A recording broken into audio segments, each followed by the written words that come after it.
Mari kita berdoa.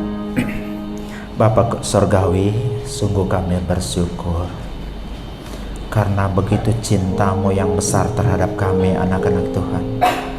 Engkau rela turun ke bumi, disalibkan, mati dan dikuburkan, bangkit dan menyelamatkan kami dari dosa-dosa kami. Kami merayakan Natal saat ini sebagai bentuk anugerah Tuhan yang luar biasa kepada kami. Kami percaya Tuhan, ini atas semua kebaikan dan kemurahan hati Tuhan yang tak terhingga kepada kami. Kami rindu saat ini Engkau melawat kami dengan firman-Mu. Kami rindu Engkau berbicara kepada kami melalui firman-Mu. Sehingga Tuhan, kami yang datang, kami berbeda dengan kami yang kembali. Cara berpikir kami dirubahkan, logika kami dibenahi, sehingga Tuhan benar-benar pikiran Kristus kami kenakan dalam hidup kami. Tuhan, bagi setiap kami yang mendengar, Tuhan persiapkan hati kami menjadi tanah hati yang gembur, sehingga apa yang ditaburkan tidak berlalu sia-sia, tapi akan beroleh tempat dalam hati kami, memberikan pertumbuhan iman kepada kami, sehingga semakin hari kami semakin serupa dengan gambaran anak-Mu. Terima kasih Tuhan, berfirmanlah karena kami semua siap untuk mendengarkannya. Dalam nama Yesus kami sudah berdoa dan bersyukur. Amin. Silakan dulu. Sebelumnya Bapak Ibu, kita akan mendengarkan suatu pujian dari kuartet ya, silakan.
Salam Bapak Ibu.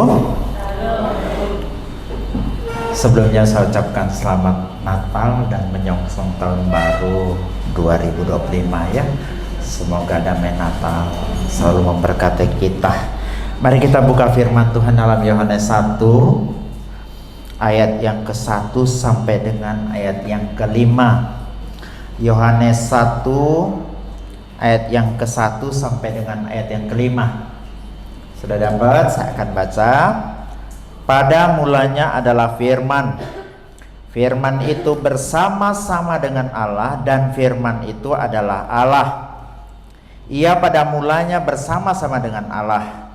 Segala sesuatu dijadikan oleh Dia dan tanpa Dia tidak ada sesuatu pun yang telah jadi dari segala yang telah dijadikan. Dalam Dia ada hidup, dan hidup itu adalah terang manusia. Terang itu bercahaya di dalam kegelapan dan kegelapan itu tidak menguasainya. Mungkin Bapak Ibu bertanya, ini khotbah Natal kok masalah logika? Ya. Tapi sebenarnya ini memang juga khotbah Natal. Karena kita mulai menguliknya itu dari logosnya, bukan langsung kepada logikanya. Nah, sebenarnya Bapak Ibu, logika itu penting sekali, ya. Bahkan kalau Bapak Ibu pernah baca dalam kitab Yesaya, di sana dikatakan, marilah kita berperkara. Bukankah titik-titik bla bla bla bla dan seterusnya? Itu sebenarnya kata berperkara itu dalam bahasa aslinya kalau mau diterjemahkan secara bagus, marilah kita bernalar, marilah kita berlogika. Bukankah dosamu sekalipun merah seperti kain kermisi akan menjadi putih seperti salju? Jadi Tuhan sendiri itu mengajak kita berlogika. Salah jika orang menganggap logika itu tidak penting. Ya, karena Tuhan sendiri mengajak kita menggunakan pikiran kita, mengajak kita menggunakan nalar kita, logika kita. Bahkan Bapak Ibu tahu enggak, di waktu kita beriman, itu ada logika berperan di situ. Banyak kan orang berpikir iman itu hanyalah percaya. Padahal kalau kita mau mengerti, iman itu kayak pohon gitu. Ada akarnya, ada batangnya, ada kulitnya, ada kambiumnya, ada daunnya, ada rantingnya, dan sebagainya, ada buahnya. Iman itu seperti itu. Kalau mau lihat, saya bagikan 5 saja. Misalnya, di dalam iman itu ada yang namanya unsur atau elemen pengetahuan atau notitia. Kemudian di dalamnya ada unsur persetujuan, bahasa Latinnya assensus. Yang kemudian di dalam iman itu ada unsur yang namanya fidusia atau kepercayaan. ada ketaatan atau kesetiaan, oboe dientia, dan ada juga pengharapan, dan masih ada beberapa unsur iman yang saya tidak sebutkan. Jadi jangan pernah berpikir yang penting kita percaya iman, itulah iman. Kalau begitu iblis pun percaya Yesus itu Tuhan. Di dalam iman itu ada juga unsur ketaatan, kesetiaan, dan sebagainya. Jadi iman itu kayak pohon gitu. Nah, logika juga penting untuk memperkuat iman. Bagaimana Bapak Ibu menalar Alkitab? Bagaimana Ibu menalar firman Tuhan kalau tidak menggunakan logika? Ketemu ayat kita harus mikir, dibantu oleh Roh Kudus. Kemudian di dalam mempertanggungjawabkan iman bagaimana? Nah, ini dalam bahasa keren disebut apologia atau apologet. Disinilah kata apologet itu muncul. Di saat ada orang agama lain tanya tentang keyakinan kita, di saat ada orang lain yang bertanya apa yang kita percayai, kita mempertanggungjawabkan apa yang kita percayai, kita mempertanggungjawabkan apa yang kita yakini, itu juga membutuhkan Makanya pada kesempatan kali ini kita akan membahas logos dan logika. Poin pertama yang akan kita pelajari itu logos dulu. Yang kedua logika, baru kita hubungkan logos dengan logika. Yang pertama dulu logos. Pada mulanya adalah logos. Firman itu bersama-sama dengan logos, dan firman itu adalah Allah. Ia pada mulanya bersama-sama dengan Allah. Apa yang mau disampaikan di situ? Firman itu atau logos itu bersifat kekal. Kata pada mulanya itu paralel dengan Kejadian pasal 1. Tapi dalam Kejadian pasal 1 yang dimaksud pada mula adalah saat atau momentum di mana alam semesta itu dibuat, di mana Allah mulai mencipta. Tetapi pada mula dalam ayat ini mengacu kepada bahwa Tuhan itu dari sononya, dari awalnya, bahwa logos itu sudah ada. Ya, mari Pak. Selamat datang, Pak. Jadi kata pada mula itu menunjuk di situ. Nah, kalau Bapak Ibu tahu, pada mulanya di situ satu ini. Ini bacanya apa? Logos. Mudah-mudahan di sini ada yang bisa bahasa Yunani ya. Jadi kata pada mulanya itu mengacu kepada kekekalan. Kekekalan itu mempunyai makna bahwa dia tidak punya awal, tidak punya akhir, itu kekekalan. Ada juga kekal yang kedua namanya punya awal tapi tidak punya akhir. Tetapi dalam konteks logos, dia tidak punya awal, tidak punya akhir. Makanya Yesus dikatakan dia adalah Alfa dan Omega dalam Wahyu, mau menunjukkan bahwa dia tidak pernah punya awal dan tidak punya akhir. Saya mau jawab. Kemudian ada kata firman itu bersama-sama dengan Allah. Apa bahasa Yunaninya? Hologosen prostonteon. Ya, hologos and prostonteon. Artinya apa? Kata pros di situ artinya logos itu, firman itu selalu bersama dengan Allah. Dari sononya, dari awalnya dia tidak pernah tidak bersama dengan Allah. Kalau yang kekal itu Allah, kalau yang tidak punya awal dan tidak punya akhir itu Allah, kalau logos itu tidak punya awal dan tidak punya akhir, kesimpulannya logos itu Allah. Bisa paham? Saya ulang, kalau yang kekal itu hanyalah atribut Allah, dia tidak punya awal, dia tidak punya akhir. Dan kalau kemudian Alkitab mencatat bahwa logos itu tidak punya awal, juga tidak punya akhir, logika kita akan menyimpulkan bahwa logos itu adalah Allah. Bisa nangkap ya? Bisa paham? Mari Pak, ya, selamat datang. Puji Tuhan. Ya. Selamat datang di RCC. Makanya coba lihat ayat selanjutnya. Firman itu adalah Allah. Tadi firman itu bersama-sama dengan Allah. Makanya terjemahan selanjutnya Kaitheos en hologos. Ini terjemahan selanjutnya. Walaupun tidak ada artikel di sini. Inilah dasar orang-orang yang menerjemahkan Yohanes pasal 1 ini, karena tidak ada artikel di sini di depannya theos, dia menerjemahkan secara berbeda. Firman itu bukan Allah, tapi firman itu adalah suatu Allah. Ini agak berat mungkin ya, tapi mudah-mudahan kita bisa paham. Jadi saya kembali begini. Jika yang kekal di muka bumi ini hanya Allah, dan tidak ada yang lain yang kekal selain Allah, tapi Alkitab mencatat bahwa Logos itu kekal. Kesimpulan yang bisa ditarik dan diambil, Logos itu adalah Allah. Ini rasionya harus begitu. Nah, cuma kita lihat terjemahan yang lain dalam terjemahan Dunia Baru. Pada mulanya adalah firman, itu ada, firman itu bersama dengan Allah, dan firman itu adalah suatu Allah. Ini terjemahan versi Dunia Baru.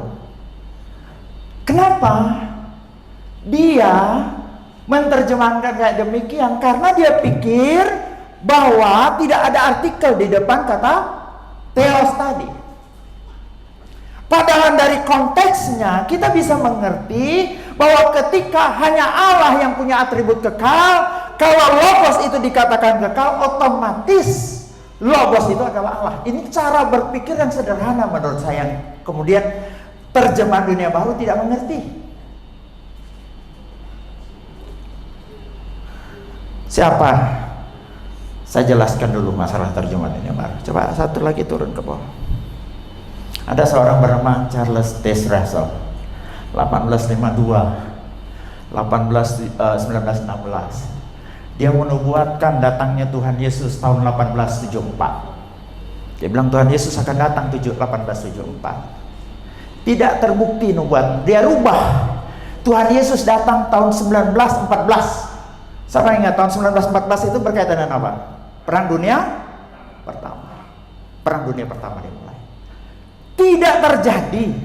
Dia menubuatkan kembali bahwa Tuhan Yesus itu akan datang pada tahun 1918. Tapi dia keburu mati. Tahun 1916 dia tidak berhasil melihat hasil nubuatannya bahwa Tuhan Yesus akan datang. Kemudian dia diganti oleh Joseph Franklin Rutherford. Sejauh waktu itu belum berkembang bagaimana juga. Kemudian dia mati juga. Kemudian di zaman Nathan Knorr inilah Yehova berkembang. Kemudian berusaha menerjemahkan Alkitab pada tahun 1950, ya. Pada tahun 1950 dia berhasil menerjemahkan Alkitab yang namanya terjemahan Dunia. Jadi baru sekali. Sementara Alkitab yang kita pegang itu data tuh waduh, berapa puluh berapa ratus tahun yang, berapa ribu tahun yang lalu sudah ada. Dan tidak satu pun terjemahan yang menerjemahkan seperti apa yang Dunia Baru terjemahkan. Nah, siapa penterjemahnya? Kalau Bapak Ibu tanya siapa yang menerjemahkan untuk terjemahan Dunia Baru, ini orangnya. Karena kebanyakan mereka tidak mengakui dengan alasan kerendahan hati. Siapa? Nathan Knorr, Frederick W. Krantz, George de Gangas, ya, Albert Schroeder, Milton, gitu. Tapi yang berperan ini, dia yang paling berperan. Ditanya, dia pernah sekolah teologi ya? Cari. Di mana dia pernah sekolah teologi? Ternyata pernah masuk tapi nggak tamat. Tahun 1954 karena ada masalah di Skotlandia, di sidang mereka, karena mereka tidak boleh hormat bendera, apa-apa semua, dibawa ke pengadilan. Ditanyakanlah pada orang ini, kamu benar-benar bisa terjemahkan Alkitab? Coba terjemahkan ini di depan hakim. Coba terjemahkan itu Alkitab. Dia tidak bisa menerjemahkan. Apa yang semua sampaikan begini, bagaimana engkau mungkin percaya kepada orang yang tidak bisa menerjemahkan Alkitab dan menerjemahkan yang firman itu adalah Allah menjadi firman itu adalah suatu, bisa paham ya? Bagaimana Alkitab yang kita sudah percaya terjemahan hampir semua, KJV, ESV, lain punya terjemahan dalam bahasa Indonesia sehari-hari, semua menggunakan adalah firman itu adalah Allah, bukan firman itu suatu Allah. Dengan dasar apa? Karena Allah itu kekal. Kalau Logos itu kekal, berarti Logos itu juga adalah Allah. Bisa paham ya? Ya, yang kedua, Logos itu pencipta. Segala sesuatu dijadikan oleh Dia. Apa ini? Fantade auto ekeneto. Artinya apa? Segala sesuatu dijadikan oleh Dia. Frasa ini menyatakan bahwa Logos adalah pencipta semua ciptaan, termasuk malaikat, alam semesta dan manusia. Michael Logos yang bikin, atau Yesus. Malaikat Gabriel, Logos juga yang ciptakan. Karena dikatakan tidak ada sesuatu pun yang telah jadi dari segala yang dijadikan. Ini membuktikan kalau pencipta itu hanya dimungkinkan oleh Allah. Hanya Allah yang mampu menciptakan sesuatu yang bersifat creatio ex nihilo, sesuatu yang dibuat ada dari ketiadaan. Kalau saya bikin kue menggunakan bahan itu namanya membuat. Tapi creatio ex nihilo itu berbicara di saat kita menciptakan dari sesuatu dari ketiadaan menjadi ada. Itu disebut creatio ex nihilo. Jadi kalau yang bisa mencipta itu hanya Allah dan Logos itu adalah pencipta, otomatis logika kita akan berkata bahwa Logos itu adalah. Mudah-mudahan Bapak Ibu agak paham ya. Yang ketiga, Logos itu adalah sumber kehidupan dan terang. Dalam Dia ada hidup. Kehidupan adalah atribut yang melekat pada Allah, sebab padamu ada sumber hayat dalam Mazmur 39 ayat 9. Logos tidak hanya memiliki hidup, tetapi ialah sumber hidup sama seperti Allah. Di muka bumi ini hidup yang kita punya itu hanya bersumber dari sumber hidup. Sumber hidup itu adalah Allah. Kalau Logos itu sumber hidup, berarti Logos itu adalah Allah, karena dia sumber hidup. Saya kapan hari mengajar di Wuling, kalau tidak salah, bahwa pada waktu ordo penciptaan ternyata tanam-tanaman itu sudah bisa tumbuh meskipun tanpa matahari, karena tidak dimungkinkan secara ilmiah bahwa tumbuh-tumbuhan itu bisa hidup tanpa sumber matahari sehingga tanaman tersebut bisa berfotosintesa. Nah, di situ menyiratkan jangan pernah berpikir bahwa matahari itu sumber kehidupan. Sumber kehidupan sebenarnya adalah pada Allah itu sendiri. Dan kalau Logos itu sumber kehidupan, berarti Logos itu adalah Allah itu sendiri. Yang keempat, Logos itu memiliki kuasa yang absolut terhadap kegelapan. Ini dalam ayat selanjutnya. Terang itu bercahaya di dalam kegelapan,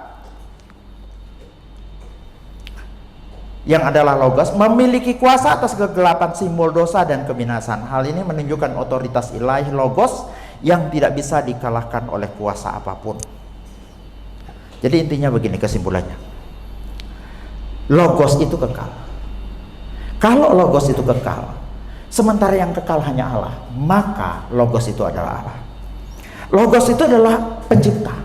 Kalau yang pencipta itu hanya Allah, kalau Logos itu ternyata sang pencipta, berarti Logos itu adalah Allah. Yang ketiga, Logos adalah sumber hidup dan terang ilahi. Kalau Logos itu sumber hidup dan terang ilahi, sementara sumber hidup dan terang ilahi itu hanyalah Allah, dan Alkitab mengatakan bahwa sumber ilahi dan terang ilahi itu ada pada Logos, berarti Logos itu adalah Allah. Yang keempat, semua logos itu memiliki kuasa absolut atas kegelapan, Yohanes 1 ayat 5 ya. Jadi kesimpulannya semua atribut ini hanya dapat dimiliki oleh Allah. Dengan demikian, secara tegas mengidentifikasikan bahwa logos itu adalah masih ragu bahwa Yesus Kristus adalah Allah sendiri. Ya. Masih ragu kalau firman itu adalah logos itu adalah Allah itu sendiri. Ya. Yang kedua yang kita pelajari, logika. Nanti saya akan urai apa kaitan logos dengan logika di bagian ketiga.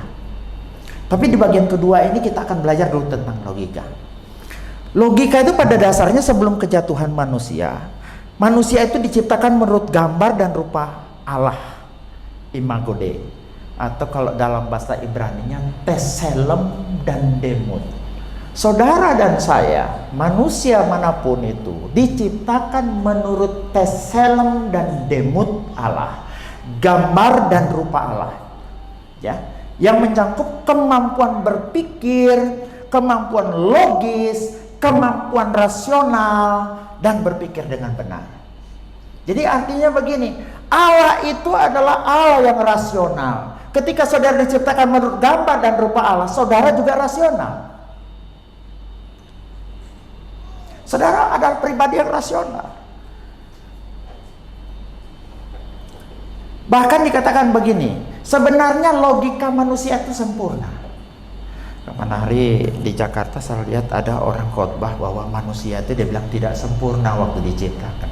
Kalau dia sempurna, mana mungkin dia bisa jatuh. Saya kurang sepakat. Karena menurut saya dia tidak paham arti sempurna dan macam-macam sempurna. Sempurna secara absolut ini kita pernah bahas di RCC ya. Itu hanya Allah. Sempurna di mana tidak ada cacat dan kurangnya sama sekali, itu adanya pada Allah. Sementara sempurna yang kedua, sempurna sebagai ciptaan. Ketika engkau dibuat sesuai dengan desain Allah, Allah punya blueprint, punya master plan, punya desain gambar. Ketika engkau diciptakan sama persis dengan gambar itu, engkau sempurna. Sempurnanya sebagai ciptaan, bukan sempurna sebagai pencipta. Ini harus dimengerti beda-beda. Makanya ketika selesai diciptakan, apa yang dikatakan oleh Tuhan? Sungguh amat sangat baik. Itu apa bahasa lainnya? Sempurna, gitu kan? Tapi sempurna sebagai ciptaan. Jangan kesempurnaan saudara disandingkan dengan kesempurnaan. Itu nggak cocok.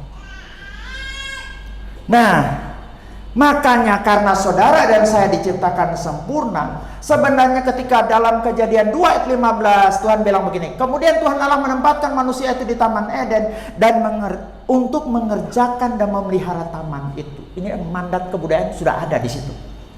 Kita lahir ke bumi ini, kita diciptakan oleh Tuhan untuk mengelola bumi, mengerjakan bumi dan memeliharanya. Seandainya logika kita tidak jatuh dalam dosa, logika kita tidak rusak, ya sudah lama itu Adam dan Hawa naik jet pribadi. Logika yang rusak memperlambat perkembangan teknologi. Ini pernah jadi perdebatan di kampus. Saya berdiri mengatakan begini, Pak, seandainya Adam dan Hawa tidak jatuh dalam dosa, maka untuk apa manusia mengembangkan teknologi? Kita karena jatuh dalam dosa ada upaya bikin cawat. Cawat yang tadinya dari daun pohon ara, di kemudian hari berkembang menjadi segala jenis pakaian yang indah-indah, ada yang batik, ada yang sutra, ada yang macam-macam jenis baju, ada yang daster, ya. Itu konon katanya karena akibat kejatuhan manusia dalam dosa. Tetapi saya bilang, ternyata dosen saya menjawab begini, kau salah. Justru kalau kau tidak jatuh dalam dosa, zaman Adam dan Hawa sudah ditemukan tuh pesawat. Jangan-jangan Adam dan Hawa berapa puluh tahun kemudian sudah pegang HP Android. Dosalah yang merusak logika kita ketika kita jatuh dalam dosa, sehingga kemampuan-kemampuan yang seharusnya sempurna menjadi tidak sempurna. Sehingga nanti pada tahun 2000 sekian-sekian baru ditemukan HP. Tahun 2000 sekian-sekian baru ditemukan komputer. Saya juga curiga ketika Nuh, dia di dalam bahtera memainkan atau melepas burung merpati. Kalau seandainya manusia jatuh dalam dosa, mungkin mainannya Nuh sudah bukan burung merpati atau burung gagak. Mainannya Nuh itu drone. Dosa itu merusak logika kita. Nanti kita akan buktikan, ya. Yang kedua, logika setelah jatuh ke dalam dosa. Ya. Setelah jatuh dalam dosa, coba kita lihat ayatnya. Sebab sekalipun mereka mengenal Allah, mereka tidak memuliakan Dia sebagai Allah atau mengucap syukur kepadanya. Sebaliknya pikiran, kata pikiran di situ itu bahasa Yunaninya dialogis, mos, ya. Logika.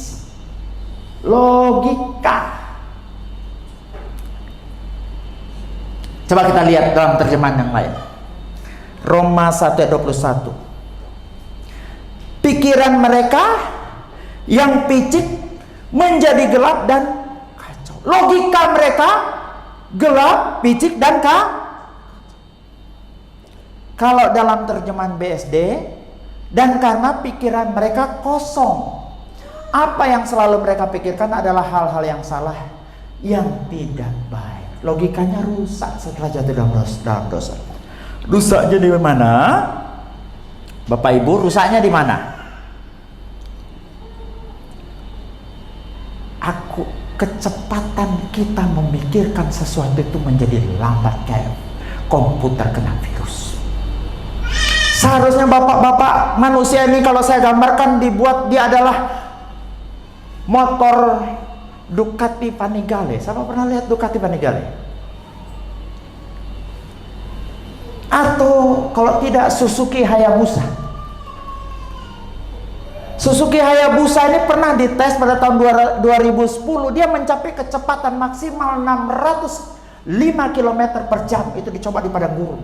Dan sempat memecahkan menjadi motor tercepat di dunia sampai berapa dekade. Kemudian dipecahkan oleh Kawasaki H2. Dosa itu kalau saya gambarkan dengan motor yang seharusnya kita mampu mencapai kecepatan sekian, rusak karena dosa, sehingga kecepatan kita hanya seperti motor Beat. Tahu kecepatan maksimal motor Beat? 80 sudah gemeteran. Ya? Siapa yang pernah naik motor Beat? Coba paksa gas sampai habis tuh, mentok 90. Dosa itu seperti itu, yang seharusnya logika kita berpikir begitu cepat jadi lambat karena dosa. Kita yang seharusnya secepat kilat dalam memikirkan sesuatu, dalam bernalar segala sesuatu, tetapi menjadi lambat seperti motor Beat karena dosa.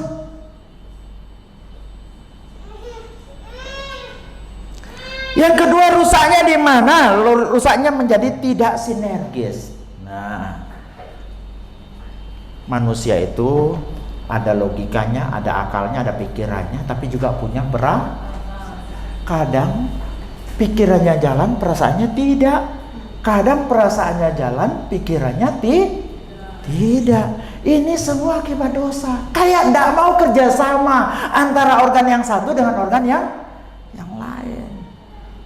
Tahu enggak?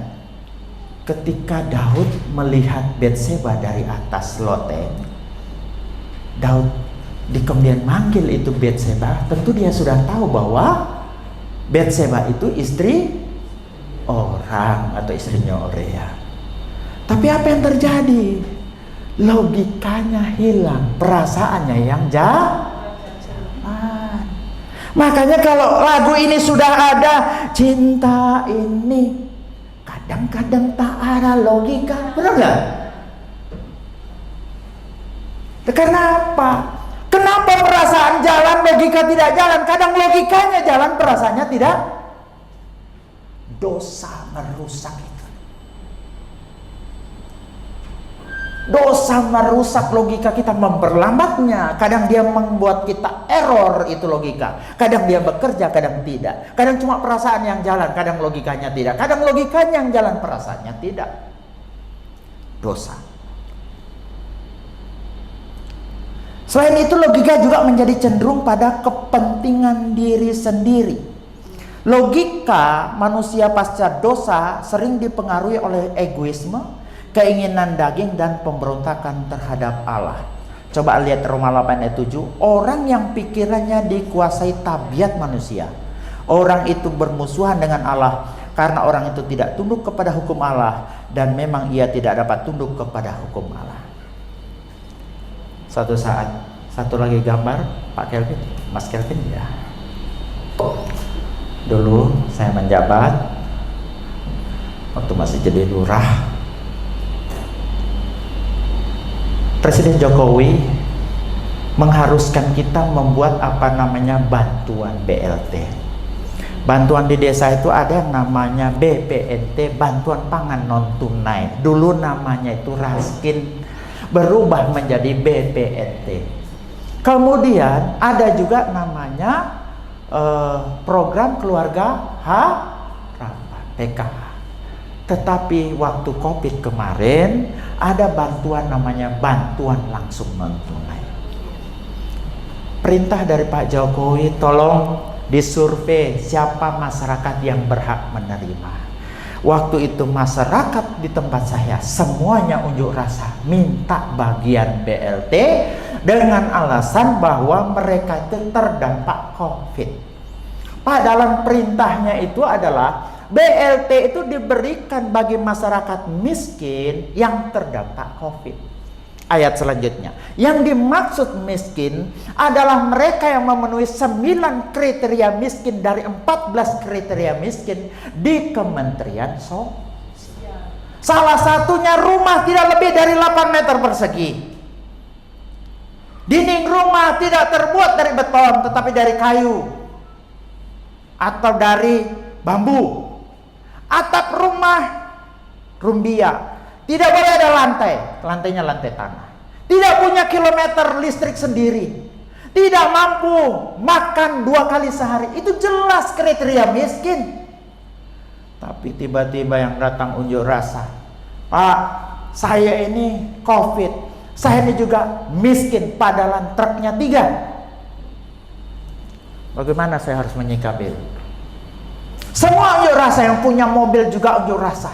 Demi keadilan, Pak, saya harus kebagian BLT. Prinsip mereka seperti ini. Ada 3 kubus. Ini adil menurut mereka. 1, 2, 3, ada 3 kubus dibagikan kepada 3 orang yang sama. Akibatnya yang tinggi dengan mudah nonton bola, yang ini juga bisa nonton bola. Ini walaupun dikasih 1 tidak bisa nonton. Ini konsep keadilan sama rata. Sementara negara menganut konsep keadilan ini. Ukurannya bukan pembagian boxnya, tetapi ukurannya adalah bagaimana mereka sama-sama bisa nonton bola. Makanya yang tinggi tidak dikasih kok box, yang sedang supaya bisa nonton kasih 1, yang kecil ini yang baju ungu dikasih 2. Keadilannya di mana? Adil, sama-sama bisa nonton. Makanya Indonesia sekarang menganut yang ini. Makanya jangan kaget, adakah bantuan buat orang kaya? Adakah orang kaya pernah terima BLT? Hanya orang miskin. Makanya waktu saya memimpin, kalau begitu siapa suruh mereka miskin? Salah mereka sendiri. Wah, enak banget kalau mau kerja bakti di desa, suruh mereka, jangan kami. Ya, artinya apa? Logika setiap orang yang sudah jatuh dalam dosa itu cenderung kepada kepentingan diri. Bisa nggak ya? Meskipun punya truk 3, truk 5, tetap nuntut B. Bisa nangkap? Yang selanjutnya, logika itu menjadi bias. Bias. cenderung merasionalisasi dosa. Saya ingat ini, saya punya temen nih, dia kan suka selingkuh. Pak, saya mau tanya, selingkuh itu salah nggak? Ya salah. Loh Pak, kira-kira yang naruh perasaan saya suka sama istrinya orang itu siapa ya Pak? Tuhan atau siapa? Lah, bukankah segala sesuatu ditetapkan Tuhan, termasuk perasaan itu dia taruh dalam hati saya? Kalau memang dia tidak menghendaki saya selingkuh, kenapa dia tidak angkat itu perasaan?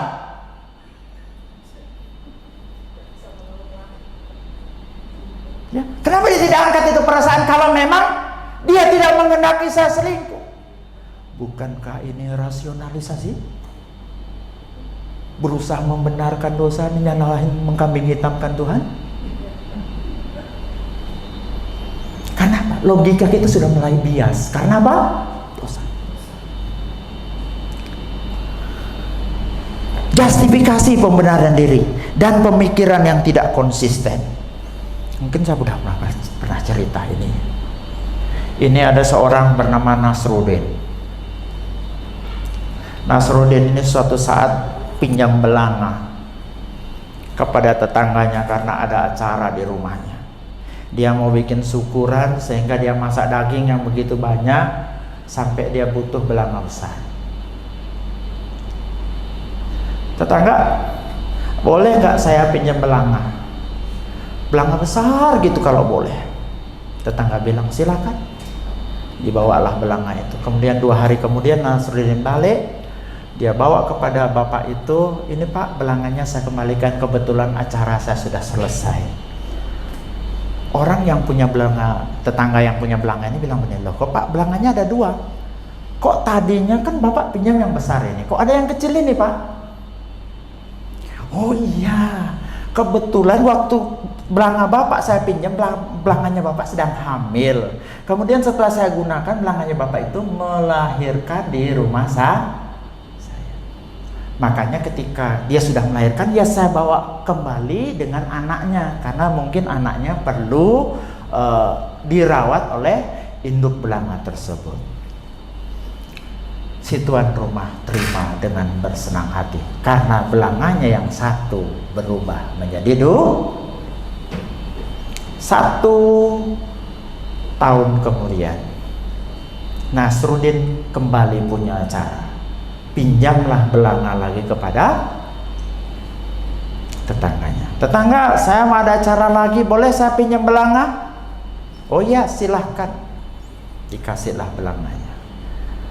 1 hari, 2 hari, 1 minggu, 6 bulan, tidak kunjung kembali belanganya. Si tetangga ini punya inisiatif datang kepada Nasruddin menanyakan nasib belanganya. Nasruddin, boleh saya tahu mana belanga saya? Aduh, belangamu sudah meninggal dunia. Yang tetangganya bilang, kok bisa? Dia kan memang benda mati. Bagaimana mungkin dia meninggal dunia? Nasruddin menjawab, waktu 1 tahun yang lalu ketika saya katakan belanga itu beranak, kenapa kau percaya? Sekarang ketika saya katakan belanga itu meninggal dunia, kenapa kau tidak percaya? Kenapa? Karena logikanya sudah bias, tidak konsisten. Logika yang tidak konsisten itu disebabkan betapa banyak logika kita tidak jalan di saat itu menguntungkan kita, betul? Tetapi berteriak-teriak atas nama logika dan kebenaran di saat itu merugikan kita. Yang kelima, logika itu menjadi bodoh tapi sok pintar. Cepat ya waktu ya. Dikit lagi ya. Pikiran mereka menjadi picik, menjadi gelap dan kacau. Efesus 4 ayat 18, kebodohan yang ada di dalam mereka. Jadi logika kita sebenarnya menjadi bodoh tapi sok pintar. Ini terjadi dengan jemaat Korintus. Jemaat Korintus itu anehnya Bapak Ibu merasa pintar, sebenarnya Lucu kan? Justru orang yang banyak memikirkan bahwa merasa dirinya paling logis dan paling berlogika dan mengandalkan logika dunia dalam kacamata Tuhan adalah orang bodoh. Tetapi anehnya mereka itu akan merasa dirinya pintar. Ini sudah dialami oleh jemaat Korintus dan kemudian ditegur oleh Paulus. 1 Korintus 2:14, tetapi manusia duniawi tidak menerima apa yang berasal dari Roh Allah, karena hal itu adalah baginya suatu kebohongan. Saya Bapak Ibu belakangan ini meneliti tentang gerakan anti logika mistika. Salah satu yang memelopori kapan hari itu ada seorang bernama Tan Malaka. Coba kasih tunjuk mukanya Tan Malaka ini. Dia membuat sebuah buku dengan judul Madilog, Materialisme, Dialektika, dan Logika. Tan Malaka ini sebenarnya Bapak Ibu bagus saya lihat satu sisi, tapi kalau dia punya gerakan ini karena salah satu dia dianggap orang komunis, walaupun di kemudian hari dia dianggap seorang pahlawan ya. Nanti Bapak Ibu boleh cari di rumah. Dia menganggap bahwa yang menjajah kita sekarang itu apa? Adalah pikiran mistik itu. Logika mistika itu menjajah kita lebih bahaya daripada penjajahan Belanda. Lebih berbahaya daripada penjajahan Jepang menurutnya. Satu sisi saya setuju untuk hal-hal yang bersifat tahayul. Tapi kalau berbicara logika mistika, tidak semua kita bisa singkirkan, apalagi saudara yang punya agama. Tahukah ketika engkau ibadah, engkau sedang melakukan sesuatu yang bersifat mistik? Tahukah ketika engkau sedang berdoa, engkau sedang melakukan sesuatu yang bersifat mistik? Karena engkau berhubungan dengan sesuatu yang transenden. Engkau berhubungan dengan sesuatu yang tidak bisa dijangkau dengan akal dan rasio. Engkau berhubungan dengan sesuatu yang sifatnya roh. Itu namanya mistik. Yesus katakan apa? Penyembah-penyembah benar harus akan menyembah di dalam roh dan bagaimana kita bisa memisahkan unsur mistik dari cara kita berpikir? Saya setuju. Kalau pikiran tahayul, kalau zaman dulu Bapak Ibu ada, kita lihat gerhana bulan, semua kita pukul kentongan. Karena kita beranggapan bahwa bulan tersebut sedang dimakan oleh raksasa. Saya setuju kalau hal-hal yang begitu. Tetapi tidak semua hal mistik itu salah. Apakah ketika engkau mengetahui terjadinya gempa, kemudian ditanya apa itu gempa? Gempa itu terjadi karena berbenturannya atau bergeraknya lempeng-lempeng di dalam bumi. Pertanyaannya, siapa yang gerakin? Adakah ilmu pengetahuan bisa menjangkaunya? Adakah suatu benda bisa bergerak tanpa ada yang menggerakkannya? Tetap pikiran kita ada unsur mistik. Tuhan yang menggerakkannya. Kemudian ada seorang Dietrich Bonhoeffer, ini gambarnya. Dia ini mengkritik cara berpikir God of the Games. Jadi apapun yang tidak bisa dijelaskan secara ilmiah, itulah Tuhan. Jadi kalau misalnya gempa bumi belum bisa dijelaskan secara ilmiah, anggaplah itu Tuhan. Tapi ketika sudah bisa dijelaskan secara ilmiah dan logis, berarti Tuhan terkikis sedikit demi sedikit. God of the Games ini mengikis dan berusaha membuang Tuhan dari semua fenomena yang ada. Berapa bulan lalu kalau tidak salah kita sudah belajar fenomena dan nomena. Ada yang ingat? Ya, tidak semua fenomena itu terlihat seperti yang terlihat di permukaan. Bisa jadi itu ada nomenanya. Filsafat Immanuel Kant. Oke. Ketindihan. Pernah dengar istilah ketindihan? Zaman dulu apa namanya itu ya? Sleep paralysis. Ya, zaman dulu kalau orang katanya ketindihan, itu ada setan yang nindih kita, makanya dibilang Kemudian sesuai dengan kemajuan zaman ini berusaha dijelaskan secara ilmiah. Sebenarnya tidur kita itu ada namanya NREM, NREM, ada juga tidur yang namanya REM. Ya. Rapid Eye Movement. Jadi ketika tidur kita sudah dalam level REM, inilah tidur yang dimana kita bisa bermimpi, bisa benar-benar pulas. Ketika bangun dari tidur yang REM itu, terkadang otak kita itu lebih dulu bangun daripada tubuh kita. Otak sudah bangun, tubuh belum bangun. Ketika kita lihat tubuh kita tidak mau gerak-gerak, itu karena dia belum bangun. Persoalannya, kenapa kok bisa ada selisih antara otot itu bergerak dengan otak itu bangun? Kan toh tidak mampu menjawab itu juga kan? Artinya saya cuma mau bilang, ada memang hal-hal mistik, tapi jangan pernah mengeluarkan Tuhan, mengusir Tuhan dari setiap fenomena yang ada.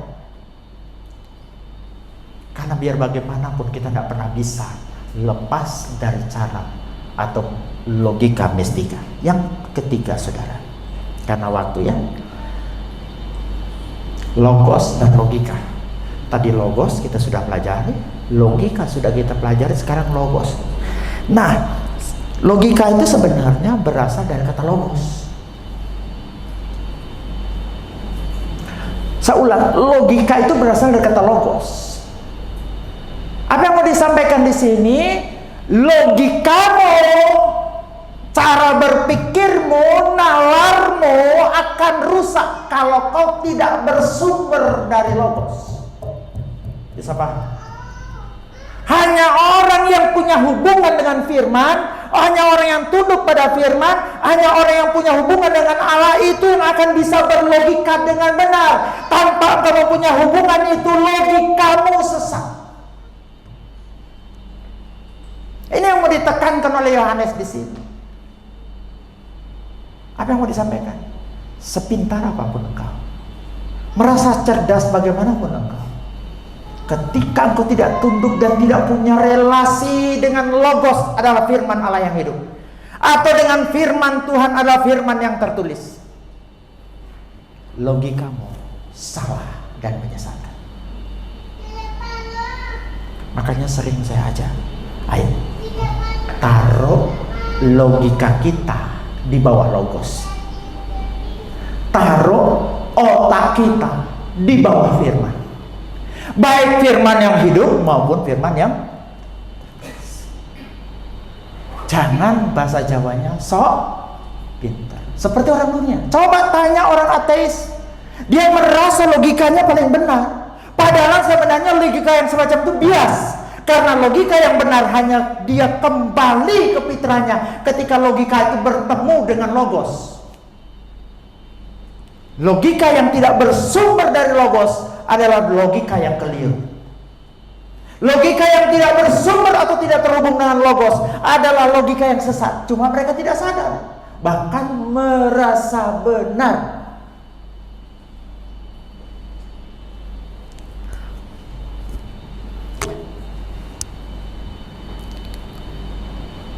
Kesimpulan, langsung aja ke bawah.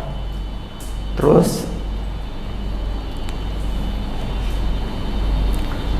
ya, logos adalah firman yang menciptakan dan menopang alam semesta, termasuk tatanan logisnya.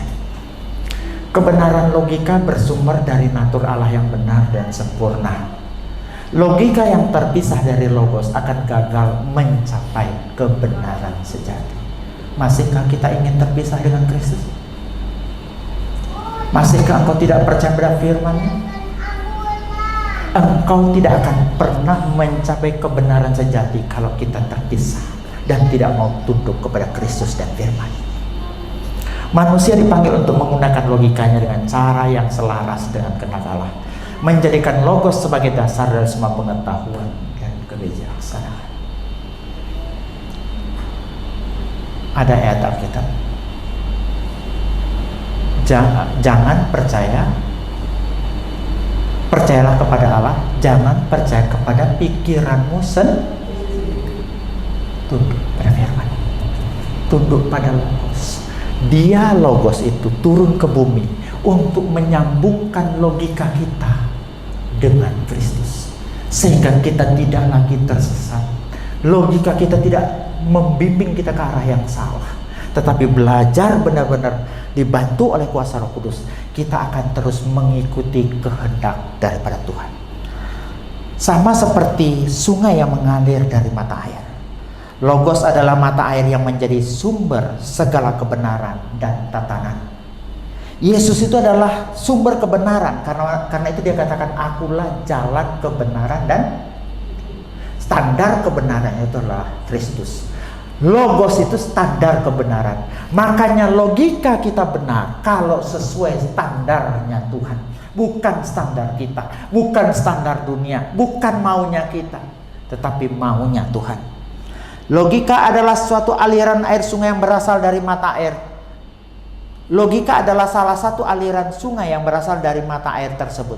Jika logika dipisahkan dari Logos, ia kehilangan sumber dan tujuan akhirnya. Taruh pikiran kita, taruh logika kita pada firman Allah yang hidup bernama Logos atau Kristus Yesus. Taruh juga pikiran kita pada firman Tuhan yang tertulis. Saya ulangi, Ahok bilang, orang miskin jangan lawan orang kaya. Orang kaya jangan lawan penguasa, bangkrut kau. Orang miskin jangan lawan orang kaya, kalah kau. Orang kaya jangan lawan penguasa, bangkrut kau. Itu hak. Tapi saya mau tambah, jangan lawan firman Tuhan, binasa kau. Amin. Tunduk kepada Logos, tunduk pada firman Tuhan, hidup kekal kau terima. Tuhan Yesus memberkati.